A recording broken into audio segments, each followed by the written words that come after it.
I would describe the current situation as work in progress, obviously at a slower pace than desirable. The statement by Indian Foreign Minister Dr. S. Jaishankar after meeting his Chinese counterpart, Foreign Minister Wang Yi, earlier this year, perfectly encapsulates Sino-Indian relations. Namaskar, hello, and welcome. You are with Argumentative Indians, and I am Bhuvan Apurva. 60 years since the Sino-Indian conflict of 1962. The key areas of friction and disputes remain unresolved. What has changed, though, is China's standing. She is seen no longer as a regional hegemon, but also as a global superpower, a force to be reckoned with. China's meteoric economic rise and soaring military might have empowered it to adopt an increasingly confrontational foreign policy.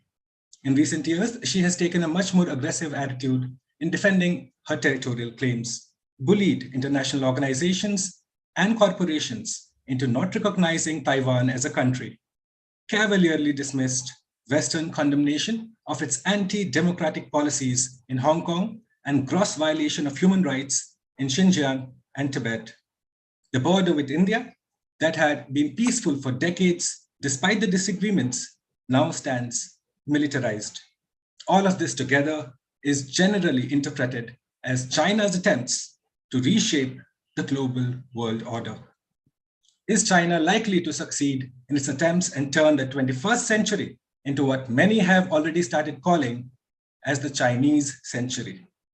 What is this China-dominated world likely to look like? And would it allow enough room for India to thrive and pursue her strategic goals? On the other hand, if China does fail on its own accord or is stifled and stymied by Western alliances, what would that mean for India to have a disgruntled superpower right next door?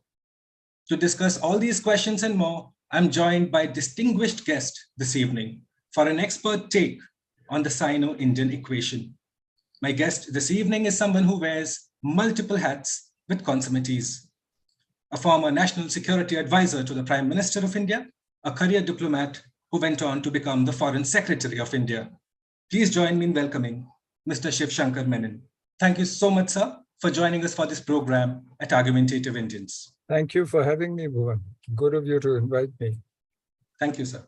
So let me begin this discussion with the question that I have for you, that given China's current standing in the global world order, the population size, the prospects for growth, and more importantly, and most importantly, the proximity to India, one would expect that to be of benefit to India as a partner. However, on the other hand, as an adversary, China has the potential to engage much of India's resources that could ideally be used for internal domestic developmental purposes.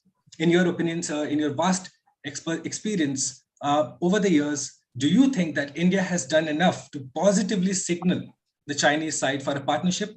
Or is that an adversarial equation that we have of mutually exclusive interests? Well, thank you. Thank you for having me. And thank you for that introduction, because you've raised a host of huge questions about China as a superpower, assertive China, about the border with India, what China's future trajectory is likely to be, are we facing a Chinese century, etc., and how it affects us in India. Let me just take about 5 to 8 minutes just to lay out the issues, and then maybe we can go into it more detail in the question and answer and listen to what you have to say. The way I see it, I would frame the issue slightly differently. China is a global economic superpower. There's no question. Commodity markets are affected by what China decides. China is the world's largest trading country, the largest manufacturer, etc., etc. But in political and military terms, she's still a regional power.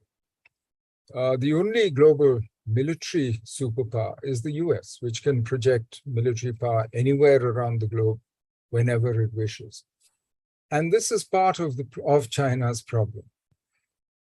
Secondly, China, more than people outside China, is aware of limiting factors which could affect her growth. One is obvious, that no power transition except between Great Britain and the US in history has been smooth. Nobody hands over power to the next superpower happily. And I mean, Xi Jinping has told his own people that the more we rise, the more powerful we become, the more opposition we must expect from present power holders in the system, meaning the US and so on. But more than that, if you look at China's demography, her population is declining and getting older very, very rapidly because of the one-child policy. So she now has an old population. So her demography that works against her. She's in a crowded neighborhood. Unlike previous hegemons, like the US, Great Britain, she's not an island in geographical terms, in global terms. The US is behind two large oceans with two harmless neighbors. You know, she can retreat into isolationism when it suits her, intervene when she wants to as an external balancer. China is surrounded. You look at Northeast Asia, you have Russia, China, North Korea, South Korea, Japan. These are not small powers. And you have the US involved as a military ally of Korea, South Korea, Japan.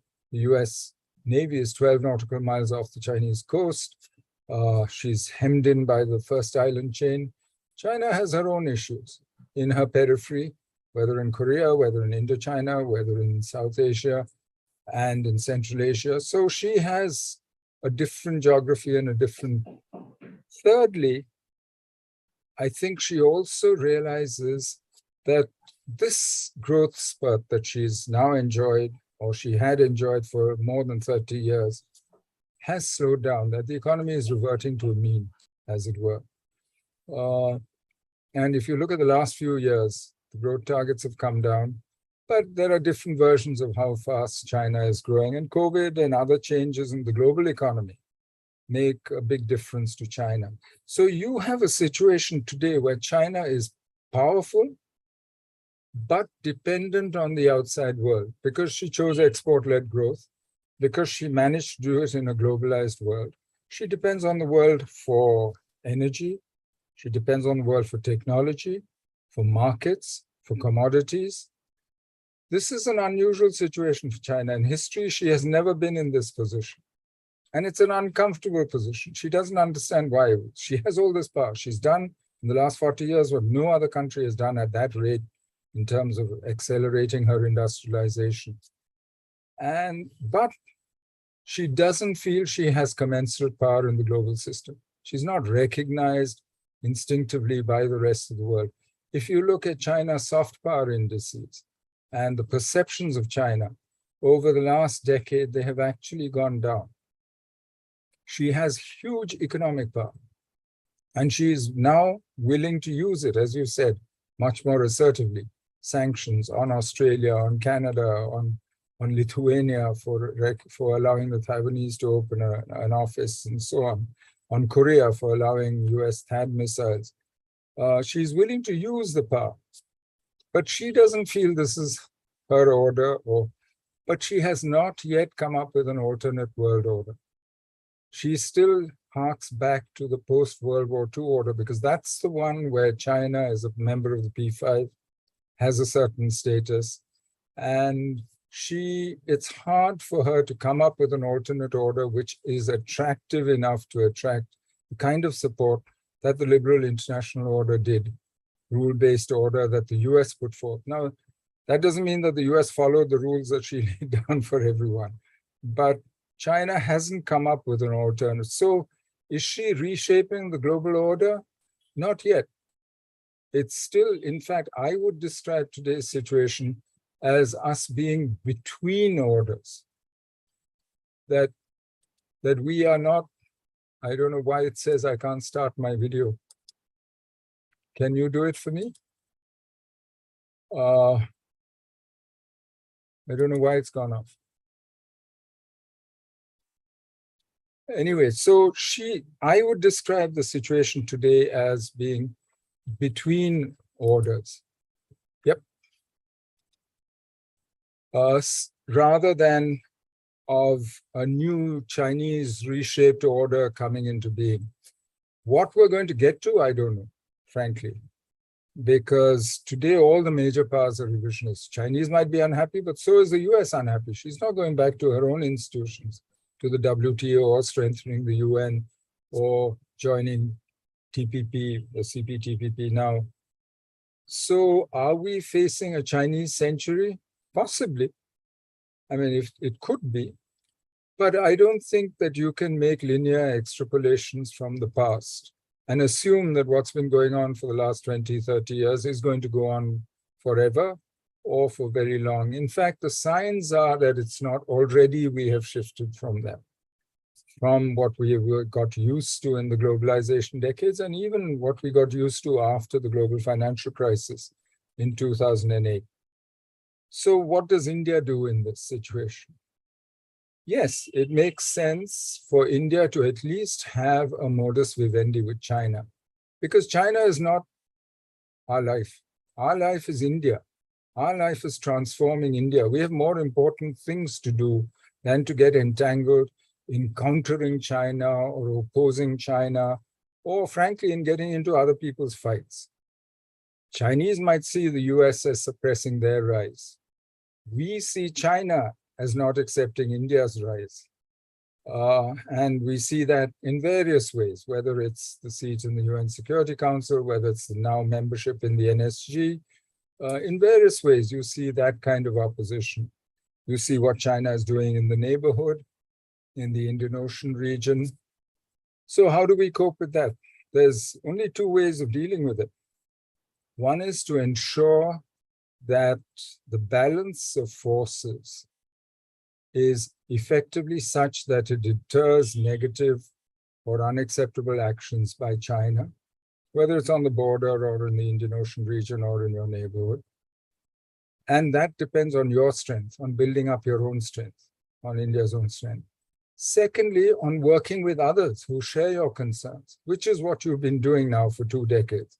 If you look at the relationship with Japan, with Vietnam, with Indonesia, with Singapore, the Quad, these are all responses to the new situation, to the new changing balance of power that we face. And so far, at least, they have worked in terms of maritime security through the Indo-Pacific. Continental security, clearly deterrence failed in 2020. But since then, some measure of deterrence has been restored. But as the foreign minister said, it's a work in progress.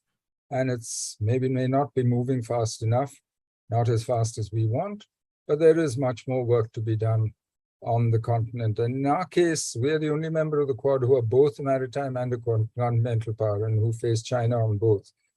So it's less a question of has India done enough as how does India deal with the present constellation correlation of forces, and how does India respond to the situation that China's rise has created.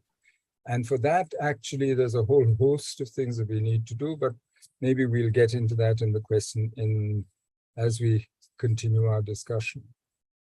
So, thank you for your response, sir. And before I move forward with the discussion, let me just inform all those who are watching us on YouTube that if you have any specific questions that you would like to pose, do post them in the comment box, and we will have selected questions that we can answer here on this special discussion.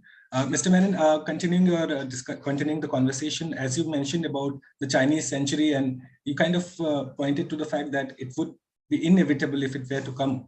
But how would India fit into that scheme of things? I didn't say it's inevitable. I said it's not inevitable. Right. So, but then again, would India fit into that scheme of things? Where would India's Well, as I said, the Chinese have not said what their scheme is. They have not. And if you ask them, of course, they'll say, yes, everybody will fit. It's win-win for everybody. It's a harmonious world. It's Asia for the Asians. But these are bromides. These are words which, yes, I mean, they don't mean very much. And I think the right way to deal with this is, rather than listening to the words or what they say they are trying to do, is to watch their actions and to see how they go about that. And right now, from what we've seen, they use their power in a very, how do I say it? They use their power, they have a very limited definition of their self-interest, which is purely China's sovereignty, China's interest, and they've used their power accordingly. Why do I say that? Because the moment they've seen resistance to any of their ideas, when Australia calls for a serious investigation of the source of COVID, for instance, immediately they slapped sanctions. They made 14 demands on Australia. They then stopped buying Australian barley. They tried to use their economic, because they were the largest trading partner of Australia, and 50% of Australia's exports went to China. So they started cutting them down. But the fact is that China needs those imports also. And Australia is the cheapest source of those imports. So if you actually look at it, the Australian trade with China has only gone down by about 2%.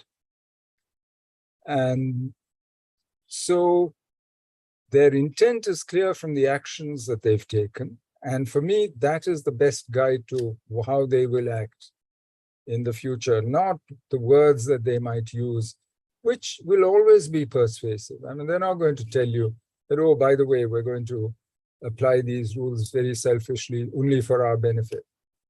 But what we do see, and we see this on the border, for instance, is that China now defines her interests in much more restrictive ways. Previously, for instance, on the border, they used to say, oh, this is a problem left over from history. Now, that has several implications. One is, it's not your fault or our fault, it's a British fault. It's left over from history, right? It's previous governments, they made a hash of this, and now we. Secondly, if it's a dispute left over from history, you're accepting it's a dispute, it means you can settle it by give and take, by bargaining. You give something, I'll give something, we'll find a solution. Today, they phrase it as a sovereignty and territorial integrity issue. Now, that is something you can't trade. You can't bargain about sovereignty. You can't bargain about territorial integrity. I mean, no government can say, oh, by the way, I'm bargaining away our territorial integrity to its people. Whether you're an autocratic system like China or a democracy like us, it makes no difference. So that makes it non-negotiable. That actually means that China will insist on what she says are her rights. And it gives you very little hope of actually settling the issue. You might manage it when it doesn't suit either of you to have it flare up. But right now, on our border, it's very difficult to say. You have troops piled up from both sides. You have infrastructure being built rapidly, especially by the Chinese.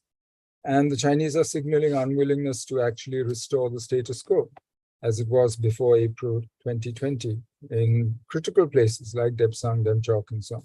So for me, that more assertive behavior by China is what I would factor into my calculations, rather than what they might say about a more just world order, that this is not an order where you and I had a say. This was all done by the victors of World War II, and therefore now we need an order which, after all, Asia is important. Asia should have a say, Asia for the Asians, and so on. These are words. Until we see some practical signs of these things being implemented in practice, it's very hard to see.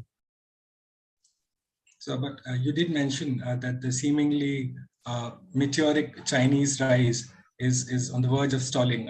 So what signs would you pinpoint to that I'm not saying that. I'm just saying that we can't assume it will go on forever.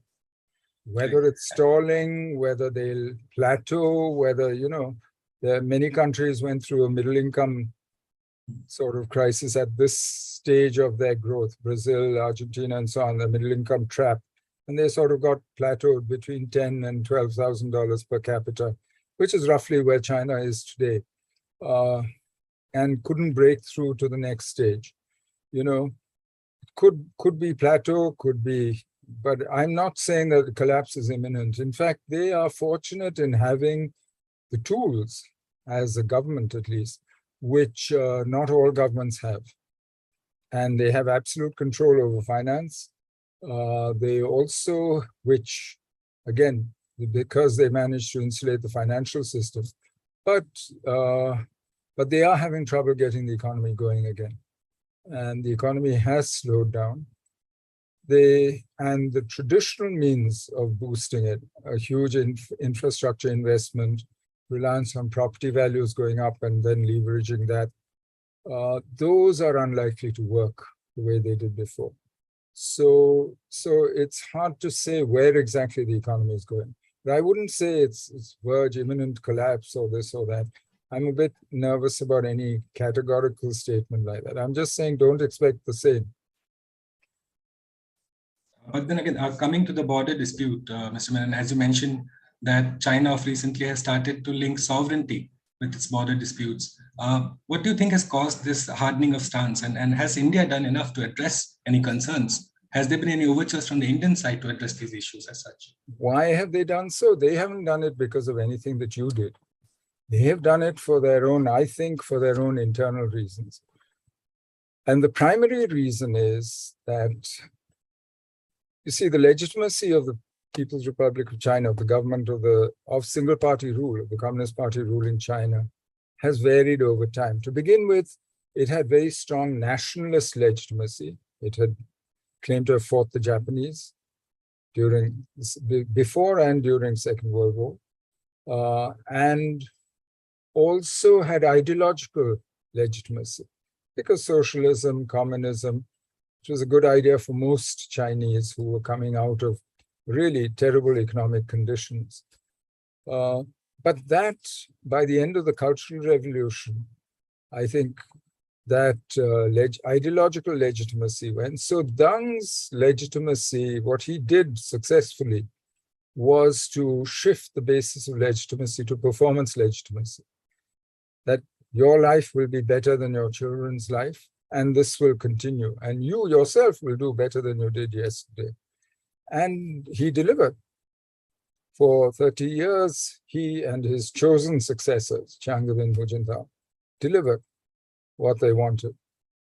But in the last decade, that has become much more difficult because various things have happened. The economy, as I said, has slowed down. But more than that, society and the economy have become much more complex than they were before. And the international environment in which they were operating has also got much worse after the global financial crisis. It's not as easy a world to operate in. It's not an open, globalized world. You're getting American economic pushback. You're getting pushback in various ways. Huawei, there are almost 60 countries who won't accept Huawei in their 5G networks, etc. So there's signs of pushback across the world, even in Europe now after Ukraine. So increasingly in the last decade, you've seen under Xi Jinping at least, that the party relies for legitimacy now increasingly on nationalism, on an appeal to patriotism, and that we stand for a strong China which asserts its right.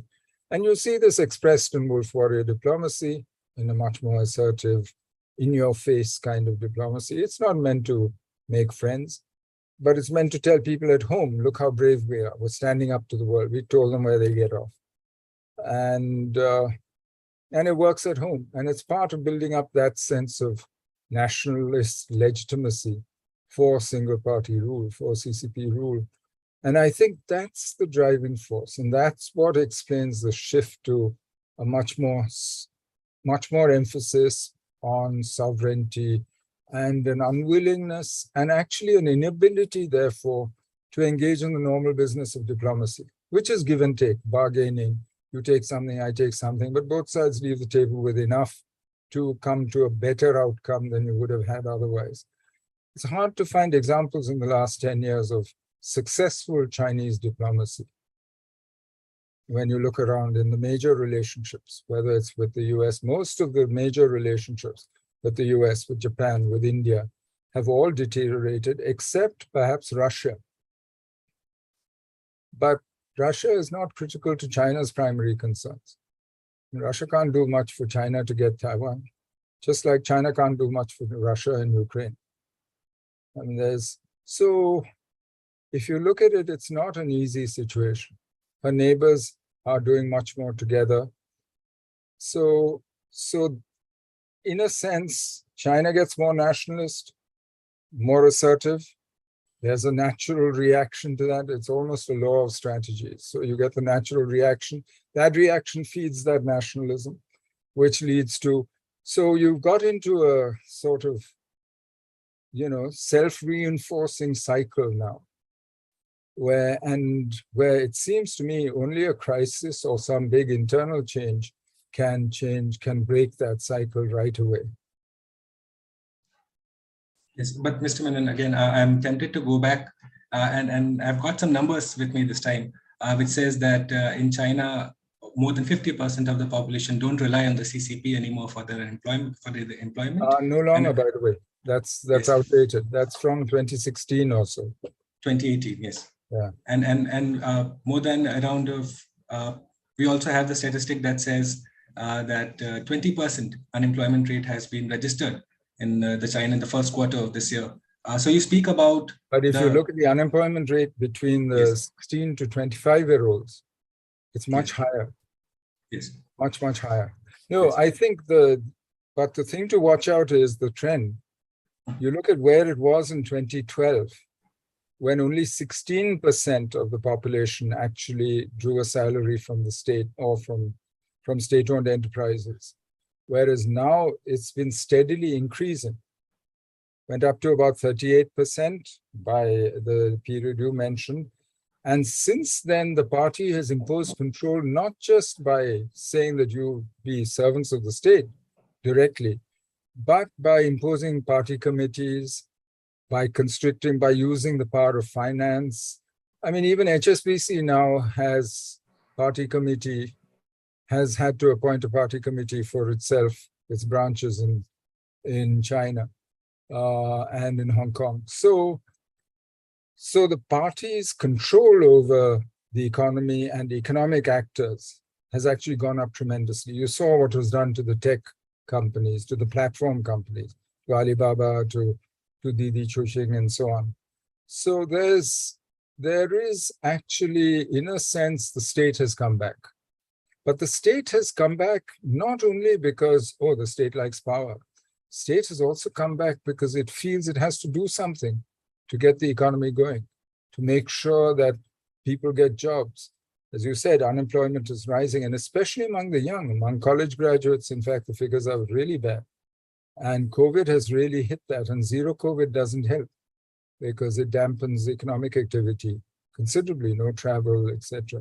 So for me, but I don't want to leave the impression that, China's in collapse.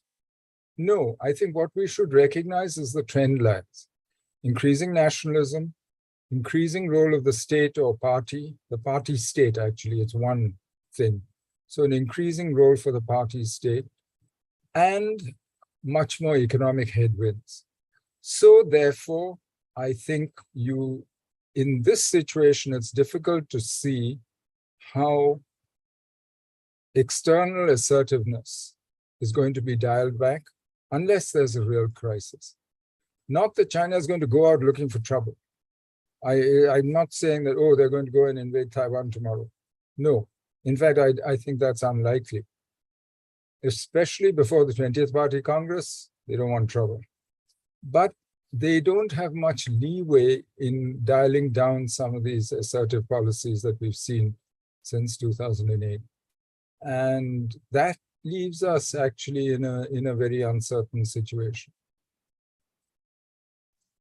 But again, Mr. Menon, I'm fully in agreement with you when you say that it's a toxic combination. It's a potent combination when you have a large unemployed population, and then you have what can be possibly be said as a slowdown that's global in nature. So that can cause a nation to look outwards for solutions. But then again, what as a layman, I get the feeling that there's an inherent difference in approach, especially when it comes to the disputes, the area of disagreements between India and China. And that possibly comes from the fact that for the Indian side, having a border dispute resolved before getting your relationship at a higher level, it transcends to a higher level. That is the predominant assertion from the Indian side. While the Chinese feel that to go to a higher level, a higher degree of friendship, that can only happen once you have the border disputes that will be fulfilled in the anvil. So do you think that difference in approach between the Indian and Chinese is causing probably this lack of convergence and setting on a I'm not sure that we are saying that you have to resolve the border dispute before we have a normal relationship.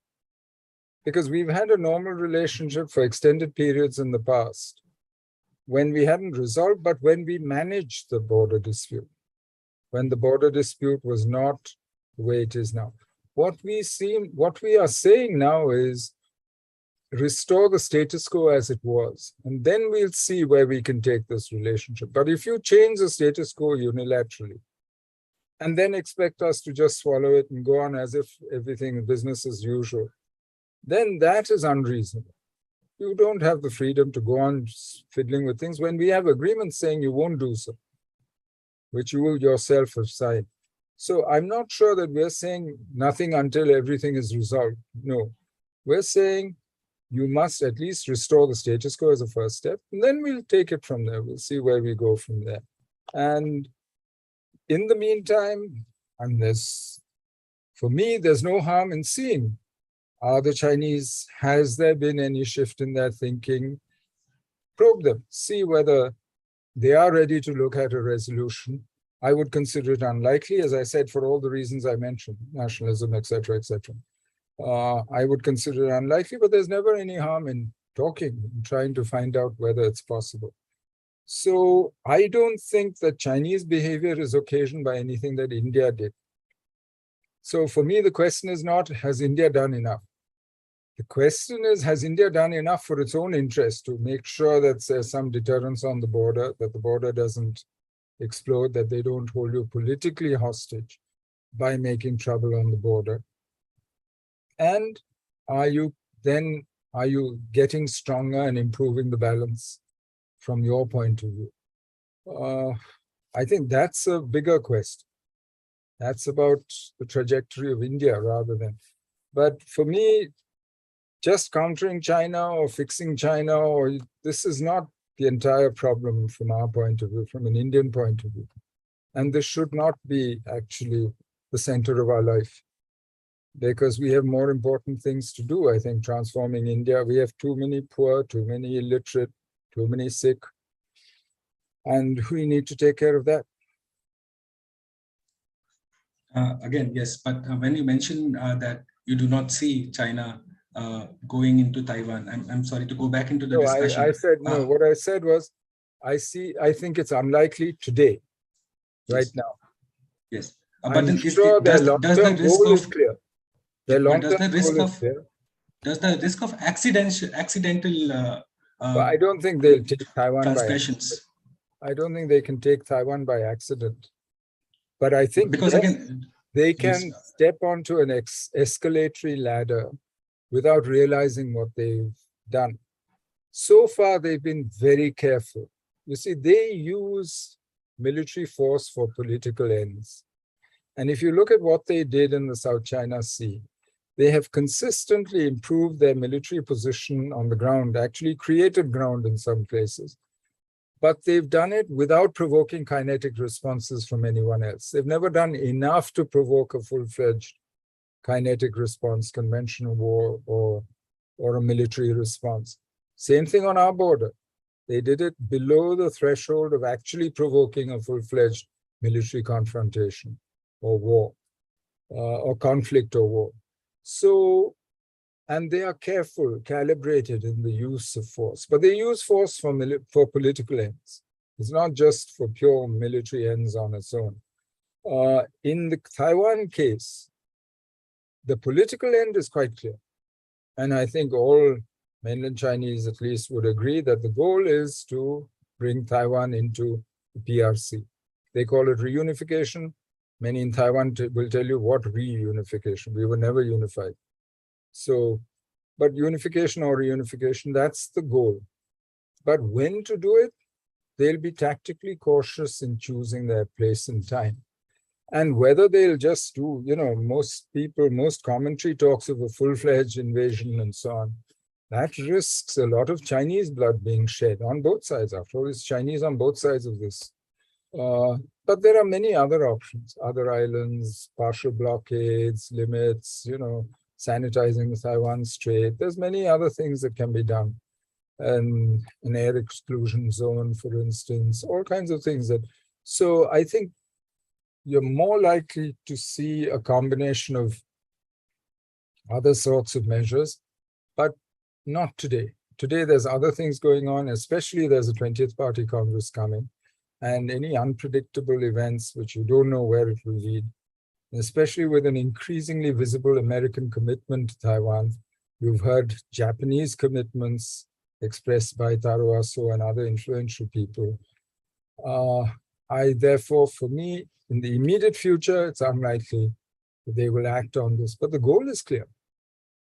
And that remains. And I mean, people who study these things very carefully think that there's about a decade or so in which they hope to achieve this goal. And would you say that the kind of response that China anticipates, it's not exactly known to China, and which is why it is a bit recalcitrant when it comes to probably engaging Taiwan on a military level?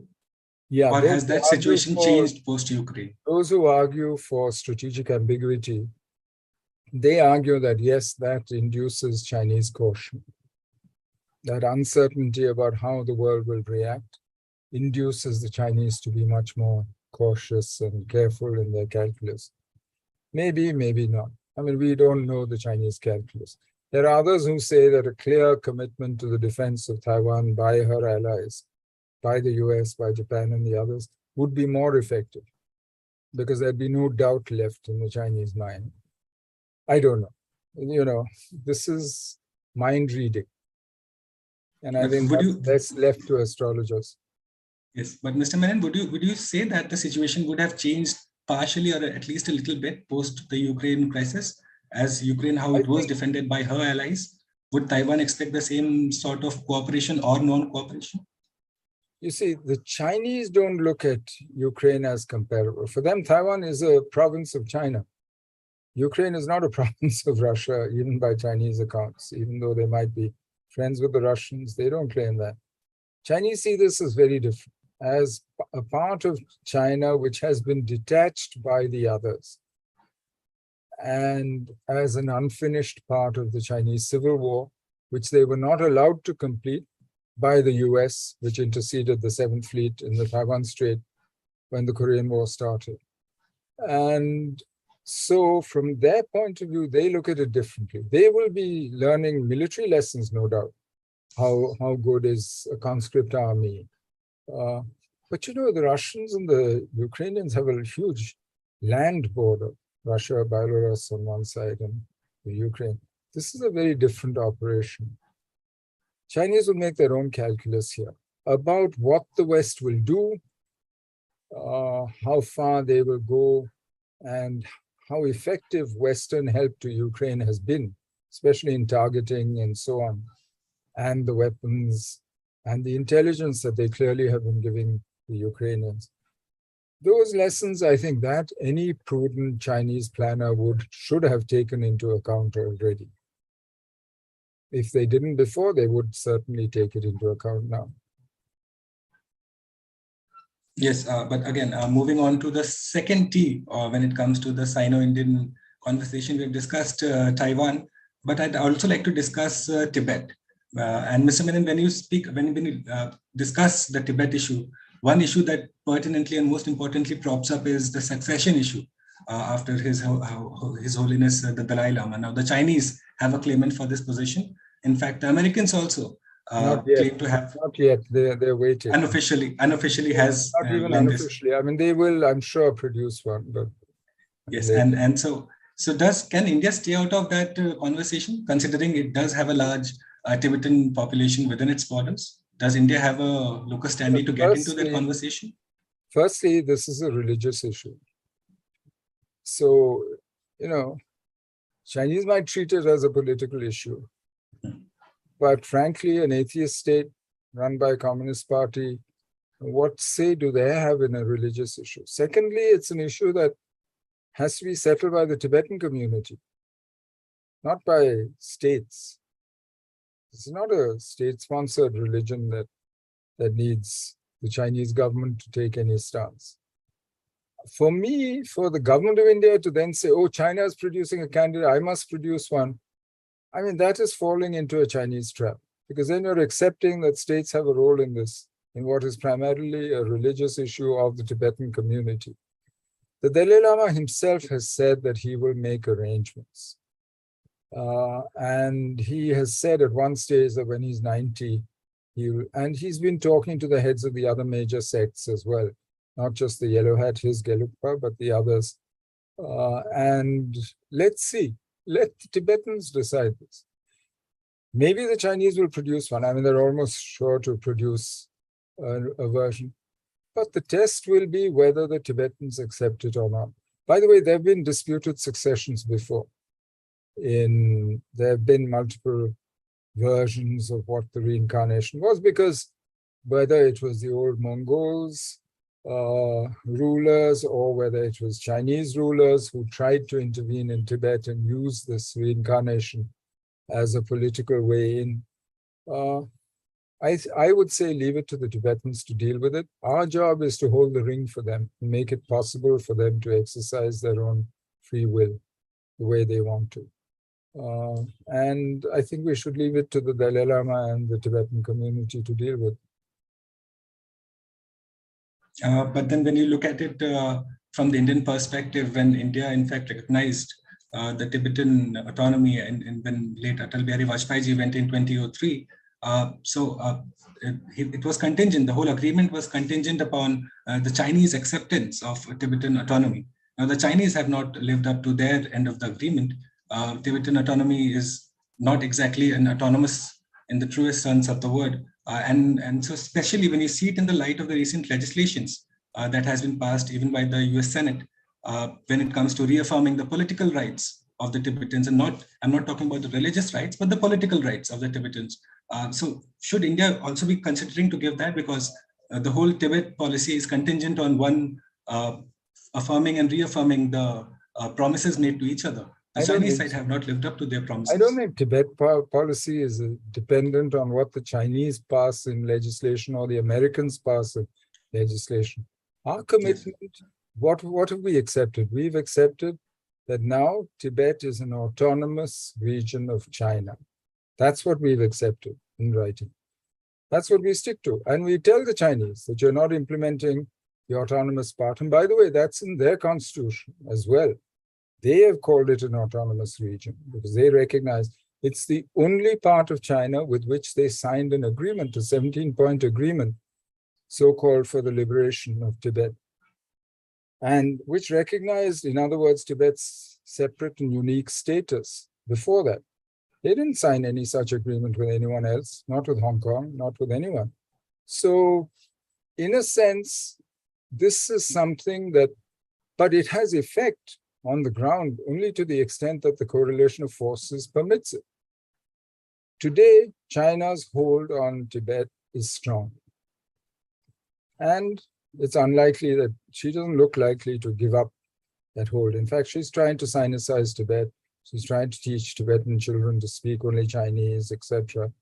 But the Tibetan people have shown tremendous resilience, devotion to their own culture, their own religion, despite all these Chinese efforts for the last 72 years.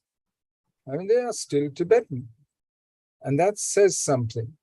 And that autonomy is based not just on the geography, but it's based primarily on the people and what they believe in. So what have we done as India? Our commitment has been to permit the Tibetans space. We gave them refuge. We gave them the place to continue their practice of Buddhism, of Tibetan Buddhism, and to maintain their culture. And we left them with their own schools where they teach in their own language, they teach their children their own culture, and so on. And allowed them their own settlements where they as good as run their own lives. And I think that is much more important, what we've actually done, rather than some set of words that you pass in the US Congress, which makes no difference to anybody's life and gives the Chinese an excuse actually to crack down and do things which otherwise you wouldn't want them to do. You want to get into a public argument? Go ahead, be my guest. But I don't see how it helps either the Tibetans or India's interest. What is India's interest? India's interest is in having a peaceful, friendly Tibet on our borders. And that can only happen if the Tibetans feel they want one, and if the balance of forces permits that. That's not a goal that you achieve by passing laws and making statements and using big words. Unfortunately, the Tibetan tragedy is that from 1950 onwards, when the Chinese marched into Tibet, the rest of the world has used Tibet as a political stick to embarrass the Chinese, to beat the Chinese with, when it suits them. When it doesn't suit them, they ignore the Tibetans. The only ones who have stuck by the Tibetans consistently and helped them is us. Nobody else has a record like this. And so for me, this is more important, to maintain, and when I say autonomy, I mean autonomy in every sense, in the sense of their independent culture, their independent religion, their sense of their own identity, which is very important. So we should help, as I said, to hold the ring for the succession and let the Dalai Lama and the Tibetan community make up their own mind what they want. But can India help without coming across as interfering in Chinese sovereignty? It depends on what they want. It depends on what they want. Okay, but would giving up political rights to the Tibetans be a first step towards that? What political rights are we supposed to give them? I mean, they have their rights. You're not giving or taking rights. Nobody appointed you, God. Right. So we'll move on from the Tibet question and we'll move on to the Pakistan question now, especially when you look at the Sino-Indian relations. It seems to me that it's circumscribed by the relationship of China and Pakistan. Would that be an accurate assessment, Mr. Menon? I think it's the other way around. China has consistently used Pakistan, and as relations between China and India worsened, China used Pakistan more. When relations get better, China stops using Pakistan. And during Kargil, for instance, she told Pakistan, you better withdraw. But in 1996, Jiang Zemin told their National Assembly, you should do with India what we do, which is discuss your difficulties, but develop a normal relationship, which the Pakistanis didn't like hearing. But when relations with India get bad, China invests more in Pakistan. Now, today, Pakistan has become important to China for other reasons as well. Access to the Indian Ocean through Gwadar to the Arabian Sea, as for them, their voice in the Muslim community, Muslim world, also as forward defense against separatism in Xinjiang. And they had hoped that Pakistan's influence in Afghanistan would work for them.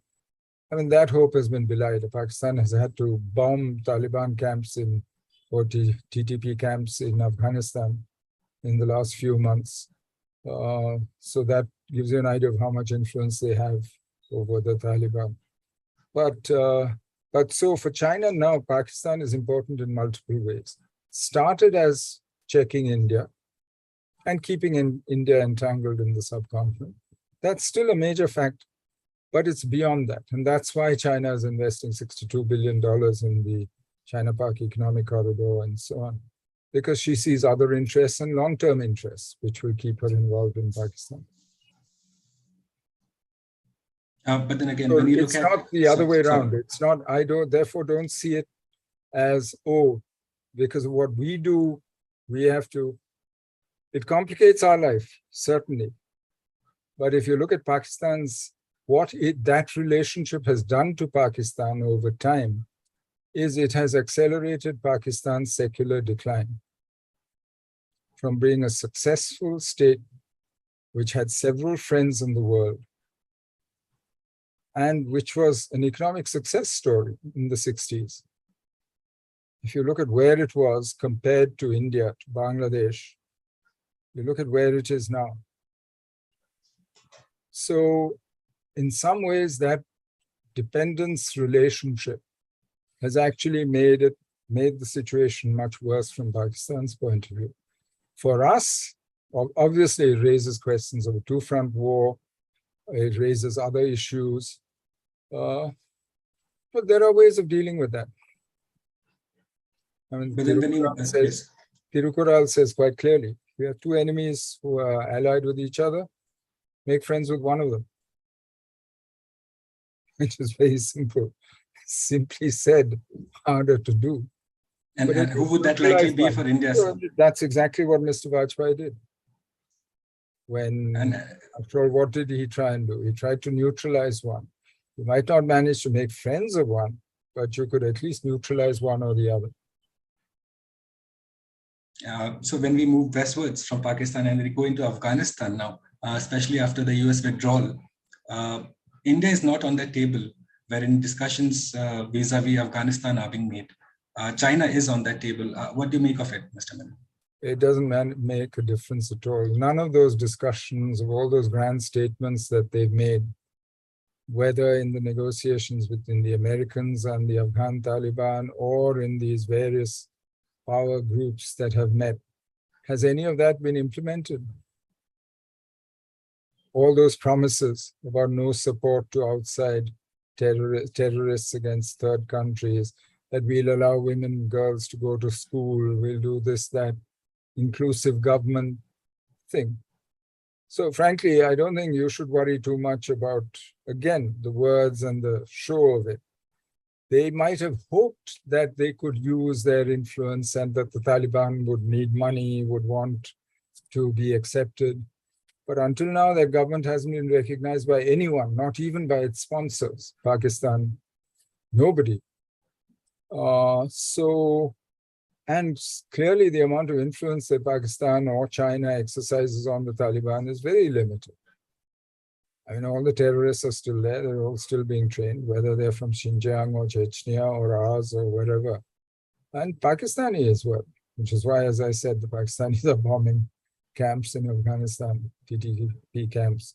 So I wouldn't worry too much about, oh, we're not at the table, or we haven't been invited. We are not here for a popularity contest. We need to guard our interests. Today, now, the Pakistanis are less confident that they won a great victory in Afghanistan because they're facing the TTP attacks throughout Pakistan. In fact, the militants now feel that we've won in one place. Why can't we win in Pakistan as well? And this is one reason why the Pakistanis are talking to you, why the ceasefire is holding for over a year after being reintroduced. The 2003 ceasefire, which they were breaking consistently in between. Use the situation. Use the situation to achieve your goals. Yes. Rather than worrying about, have I been invited? Your status doesn't depend on other people inviting you or giving you power. I mean, for me, this is weak self-esteem. You need to worry about your interests and how to make sure that you push those. And there is space in this situation. So when India pulled out of the RCEP, would you also say that India was looking after her interests and that figured in the larger realm of things? I don't think that was a very sensible choice, especially after negotiating for 8 years. I think the important thing would have been to make clear what your red lines were and the terms on which you could have gone in, and you could have maybe got them. I don't know. You can't. That's a what if. But the biggest weakness is you are now the only major economy which is not part of any regional economic bloc or trading bloc. Even the US is part of USMCA with Canada and Mexico. But you are the only one who's not part of them. You want to follow an active political, military, diplomatic outreach in Southeast Asia, Indo-Pacific, for instance, with all these countries who are now part of RCEP. But if you don't have an economic leg to stand on, how are you going to walk? You need two legs.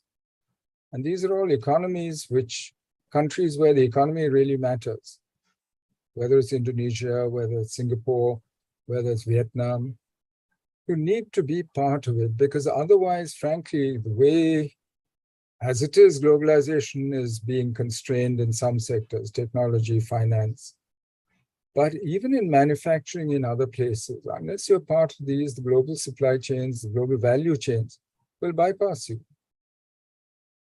And you will see it gets more and more difficult for your industry to do the exports that you need for your imports. You have to import. You have to import oil.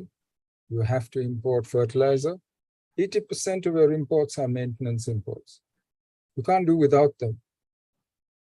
So given that fact, you need to export, but you can't just walk out of every trading deal. Now, if you say that I can do free trade agreements with Australia, with the UK, with the EU, these are not going to substitute for the biggest trading area and the most dynamic trading area on earth. So you can say also that, oh, it would have been impossible, they never agreed to your terms. What were your terms? Did you make it clear? We don't know. Frankly, we can't say they would never agree. We didn't because you didn't even try. At least that's what they say. And I haven't heard a contradiction on our side. So for me, that was not a very brilliant idea. Right. It also, frankly, just leaves more room for other people to consolidate their economic hold in Asia.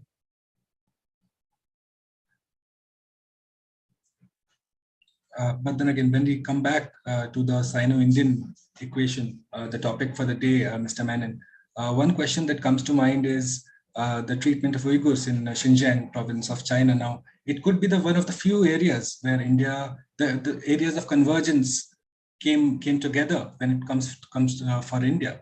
So why do you think India has been silent on that issue? Because again, it does house the largest Muslim population outside of all Islamic or Muslim majority countries. So what do you think is the reason behind this strategic silence that many have termed on the part of Indians to not even pass a comment on the Uyghur problem? Well, all these Islamic countries have kept quiet as well. Yes. I mean, these great leaders of the Islamic world, Malaysia, Turkey, Pakistan, where are they? We're a secular country. And frankly, as a secular country, I don't think we should be getting into a religious issue. It's not a religious issue. If they but are as a human rights issue, Mr. Is it really? As a human rights issue? Is it really? I mean, we don't comment on everything. We don't comment on every event that happens all around the world. You could also argue that, that we have enough to do with China, where this, frankly, it doesn't contribute anything. Supposing you did stand up and make statements on the Uyghurs, then what? What do you gain out of it? Do you think China's going to be friendlier? China's going to be soft on the border? China's going to change her behavior? So even a straightforward calculation of interests, I think, suggests that, you need to think this through. Besides, you make a statement, but can you back it up with anything? You have no access. There's no way of dealing with this. So, frankly, I'm not sure that this is an issue where you should expect the government of India to do very much. Yes, and continuing the conversation on RCEP, so you were saying that, in fact, what I can presume is to be true is that one of the key reasons why India pulled out was China's entry and China's dominance in the RCEP, while the same India has been easily gotten stretched into the economic initiative of the Quad. So how does India balance that counterbalance between Indian interests and Chinese interests? Because the argument was what you are saying is, by walking away from RCEP, you are not only saying that I am not competitive against China today, but you're also saying I won't be competitive against China 20 years from now, because there's a 20-year adjustment period under the RCEP. So you're saying I don't think I'll ever be competitive against China in the next 20 years. You've declared defeat already. For an economy your size, your sophistication, considering what you've achieved in the last 40 years, 30 years, and I find that incredible that you actually stood up and said this to the world in so many words by walking away and saying the reason is because the Chinese are there. The Chinese are everywhere in the world economy. You look at your exports. and over 20% of the value add in your exports is Chinese origin. You import from China, process, and export. Your auto parts exports depend on some imports from China. I mean, look at your pharmaceuticals. Now, you are in a world where you're dealing with the Chinese. They are your biggest trading partners. They were in 2021. 2022 looks like it'll be different. So frankly, you can't just run away from this. And to say that I'll go away for 10 years and then come back stronger and fix it, that's not how it works. That's not how anybody's experience in the past works. The reason the Korean chaebols and so on became competitive was because they had to face global competition. Their domestic market was too small. And they had to go out and face international competition. Anybody who's chosen to shut themselves off and say, I'll build up my strength and so on, I can't think of a successful example of that. So for me, that walking away from RCEP conveyed all the wrong signals to your own people also, that, yeah, you can sit behind protectionist walls. We've raised customs duties for the last 5 years running. And we expect our industry to be competitive. I don't see how it can be. If you're happy with a low level, satisfying your domestic demand, good luck to you. That's not what we want to be.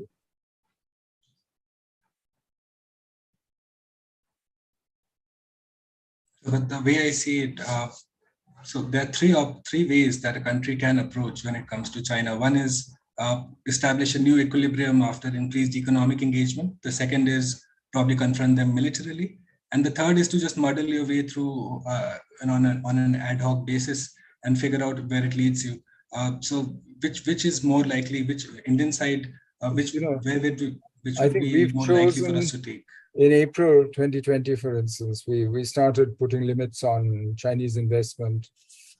In the last year, we've cleared about 80 investment proposals from countries with whom we have land borders. Most of them are Chinese. We've just allowed PSUs to start importing renewable energy components and parts and things from China.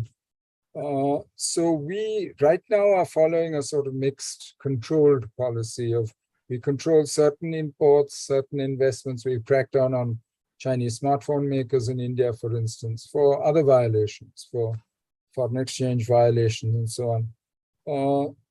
What the railway is ordering wagons and wheels from China, the railways. So we do our business with China and we choose certain areas. We have been quite strict about Chinese investment in infrastructure and so on. But they're already in our telecom, in the power sector, in critical sectors. So this is not something that you can decouple from easily. Nor is it something that, frankly, I think you can actually just control by fiat, by government. So I think what you're doing is you're learning as you're going. You're trying to see which bits are important to you, to your economy, those you permit, and you're seeing which bits are not so important to your economy, which actually prevent your own industrialization, which get in your way. And so I think I wouldn't call it muddling along, but I would call it sort of feeling your way along and slowly creating a new equilibrium in the relationship, at least trying to. Chinese have not helped, by the way. I mean, there are simple things they could have done to restore the trade balance, buying more of various things that we produce, which they are importing from other countries. They haven't helped at all. So I think what we're doing makes sense, to have a controlled and to try and find a new equilibrium which works better for us. We have come a long way in this discussion, Mr. Menon. But one question that I have to ask to you is, how would you see the protests in Hong Kong, especially against the accusations that the Western powers have an increased interference in Hong Kong? What would your assessment be? What would your prescription be vis-a-vis the Hong Kong protests? even if they were Western interference. You can't set fire without kindling. The people on the streets were not Westerners. They were Hong Kong people. And their resentments, many of them were local, were about the cost of housing, the fact that they had no say in the running of their own lives. And I think nobody can deny the popular nature of the umbrella movement or of what we saw over 5 years in Hong Kong. So yes, I'm sure the West exploited the situation, tried to do what it could, but you can't ascribe primary agency to the West. I mean, the West did what all powers do, which is to utilize the situation that was there already. But the kindling, all that was local, was already there. And while the Chinese have cracked down on it, I'm not sure that they've actually addressed those issues yet. And unfortunately, they run the risk of killing the goose with these measures. I mean, whether Hong Kong can survive as a financial center for very long, or whether other places like Shanghai, Shenzhen, Canton, whether won't take over, because they are fully integrated into the Chinese system. And I think other places have benefited with the flight of capital and people and expatriates from Hong Kong, not just expatriates, but also Chinese from Hong Kong. Singapore, for instance, is booming as a result. So I wouldn't, in most such things, complicated explanations are attractive, but they're unnecessary. It's fairly simple. People protest because they had things to protest about in Hong Kong, and they were Hong Kongese who were protesting. So I would go to the simple explanation. Thank you, Mr. Menon. We have questions now coming in from our viewers on YouTube. The first question that we have for you is, how would Russia's growing dependence on China impact India's security equation? Would it push India more closer to the United States? This question coming from one of our viewers on YouTube. Mr. Menon. It depends on what the Russians choose to make of that relationship with China. They were very careful in 2020 when the border erupted. They were very careful not to choose sides, not to say who was right or wrong. In fact, to urge both sides to sit down and talk, and they actually provided a venue in Moscow for Foreign Minister Jaishankar and Wang Yi to meet and discuss the issue. They also didn't stop supplies of the S-400s and so on in the middle of that when the confrontation was at its height. And there was a real risk that it would escalate. So I think as long as the Russians choose this sort of approach, where they fulfill their commitments to us, where they do not in any way oppose our interests, I don't see why we should, make their relations with the Chinese the driver of our relations with Russia. We will do with Russia what is in our interest. And as long as the Russians are willing to play ball with us, which they are so far, we should keep doing that. Buying oil from Russia today is in our interest. Russians are willing to sell and supply. Yes, they wanted some of the purchases of coal had to be paid for in yuan. We paid in yuan. Good. Do what you have to in your interest. But don't let the Chinese determine what you do with Russia. Another question that we have for you from YouTube is, any insight on ongoing Bhutan-China boundary resolution talks, and what would India's stand be on it? No insight whatsoever. I've been out of government, out of the loop now for 8 years, so I really don't know what's going on. But the larger question, Mr. Menon, when you look at the Indian subcontinent, the Indian primacy that it had over states like Nepal or Bhutan, China does seem to have made a lot of inroads. Would that be a reality going forward, and India needs to find its own place and own balance of relationships with these states? Or do you think that China is going to be the more assertive power, especially in these smaller states across the Himalayas? I'm an old man. I have heard this business, the Chinese are coming ever since I was a schoolboy. Actually, I remember the Rice Rubber Pact in Sri Lanka. They were doing barter with China. And everybody said, gone, the Chinese are in Sri Lanka and our security is destroyed. Every one of our smaller neighbors will use the leverage that your bad relations with China gives them between you and the Chinese. They'll use you to get what they can from the Chinese. They'll use the Chinese to get what they can from you. I would do the same in their place. Why shouldn't I? And if they can frighten you into doing something for them by using the Chinese bogey, good luck to them.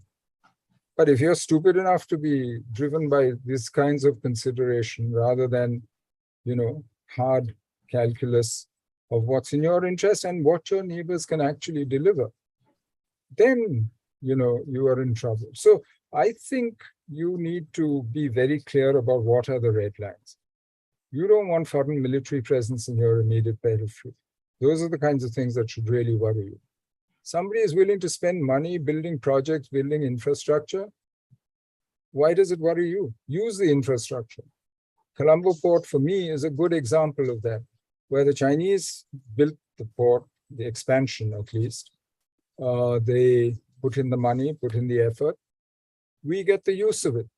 And most of, over 80% of what goes through the port is to and from India. So we get the use of a modern, efficient port with very quick turnaround times because our ports are nowhere near as efficient. And it adds to our capacity. So for me, that's the way to look at it. There are red lines which should not be crossed, clearly. And you don't want elements which are inimical to your security finding a base in your neighborhood. You don't want foreign military presences. You don't want foreign surveillance in your neighborhood. There's a whole host of things that you don't want. But apart from that, I don't think we should get worried about every time somebody builds a road or when somebody builds a port or builds an airport.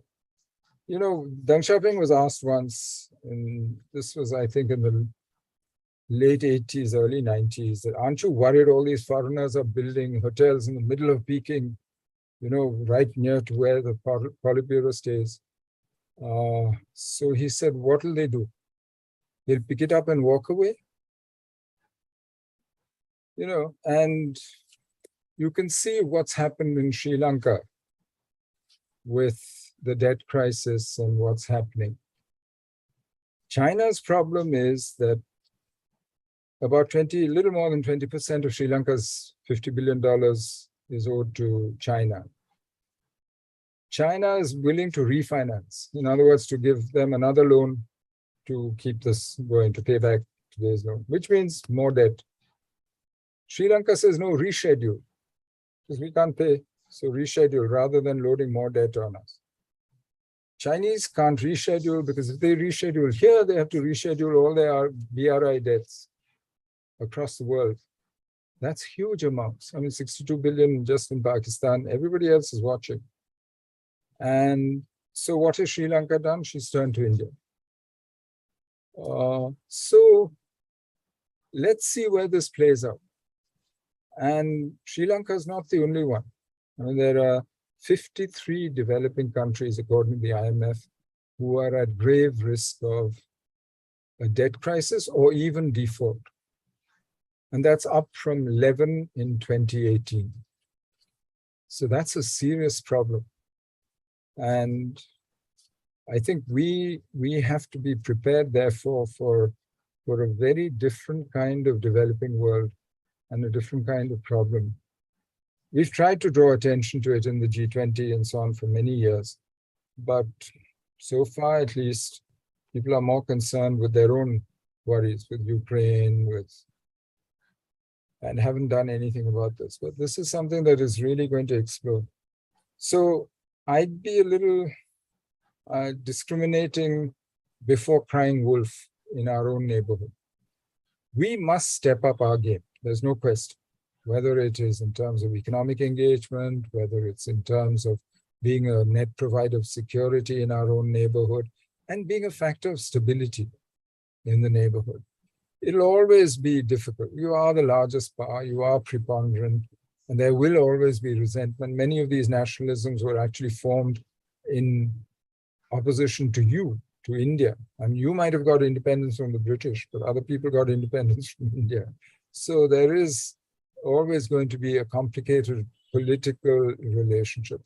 But if you make yourself indispensable, which is not difficult, and you have such huge affinities across all your borders, use them. I'm actually an optimist for the neighborhood. So you speak about India stepping up its game. And one such suggestion has been that India should invest more in China-centric studies and awareness about the Chinese people and the society.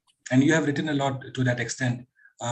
Recently, the Indian Army introduced a course in Tibetology for its officers of various ranks. You have also had China-centric courses that are being offered in LBSNNE and other organizations, professional-run institutions across the country. Do you think enough is being done? Or what would your roadmap be for increased China awareness, as you quote in your articles and your speeches across different forums over the past few years? I think you need many things, many levels of the things you mentioned, army officers, civil servants. Yes, it's important that they know about China, what China is doing, what it's done, especially in their own areas of expertise. They should know. But ultimately, what you need is a solid base of intellectual capital on China, of studying China in all its complexity, because it is a very different society, polity, and it does have a long history, and it has its own ways. So, and there I think we've only just scratched the surface. In fact, there was a period when we had some of the world's best China scholars. There are still Indians studying China across the world who are very good. And in India itself, you've seen a renewed interest in the last few years, and you see many more young scholars who are doing the kind of serious academic work on China, which we need. But so you need the practical stuff, which is what you mentioned. But you can't do the practical stuff unless you have a solid academic base on which to build. And that's where we really need to put in a lot of effort today. There is an association of Indian universities, 11 of us who now an association of East Asian studies, and various schools are starting up China studies, but it's nowhere near enough. And this doesn't happen overnight. This is not something you can turn on and off. You will have to work at it over a long time.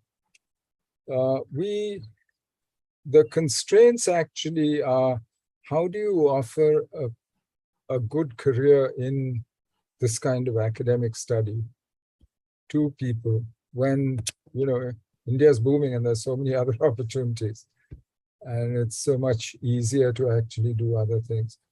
So it'll take time, but it's coming.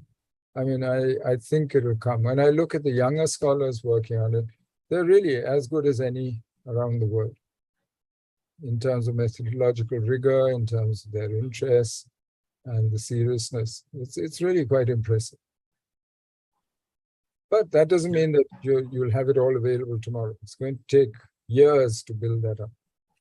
And ultimately, I like to say we need to develop an Indian school, what do I mean by an Indian school? Not that, they have to be Indian nationals or this or that. That's not.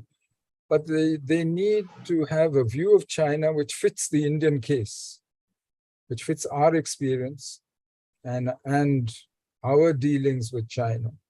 And we need to be able to explain this properly, which right now people borrow concepts from here, there, everywhere. And a lot of our scholarship is based essentially on Western models, which are not entirely appropriate or don't fit exactly our case. So, but that's where I think we need to head for.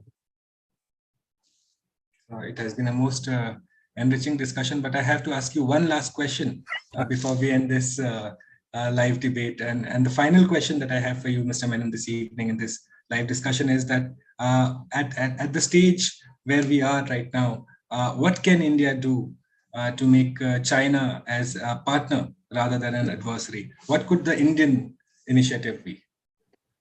Well, I think what you need to do is to sit down and have a proper strategic dialogue with them, saying, this is where I see my interests.